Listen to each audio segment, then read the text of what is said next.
Most people think awakening begins with a miracle, a sudden light, a deep silence, a mystical experience. But awakening begins much more quietly. It begins the moment you stop being your mind, and you start becoming the observer of your mind. 1. When you begin to see instead of being pulled. In the past months, after pain, loss, and grief, I noticed something unusual. I was still sad. I still missed the person I loved. But something had shifted.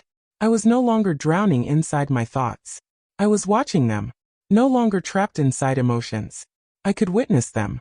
The storm was still there, but I was no longer the storm. I had become the sky behind it.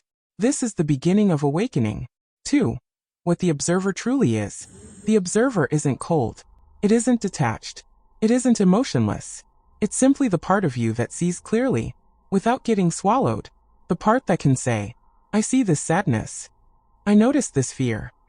I'm watching this thought rise and fall. You don't feel less. You just stop being consumed. In that space, your soul becomes visible. 3. Why pain opens this door. You don't become the observer by forcing yourself to be spiritual.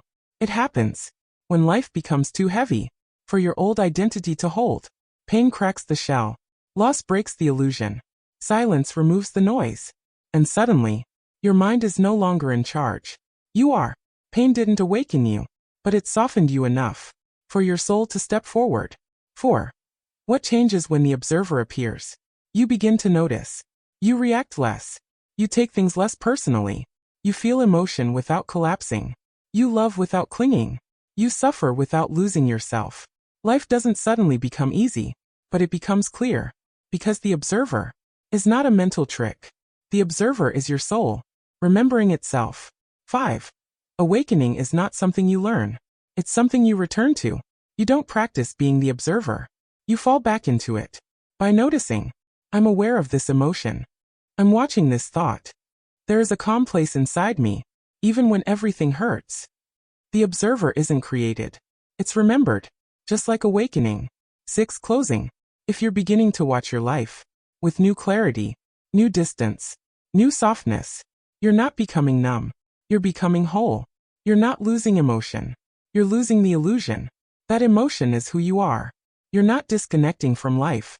You're reconnecting with your soul. Once you begin to see, you can never go back to being blind. This is the path of remembering.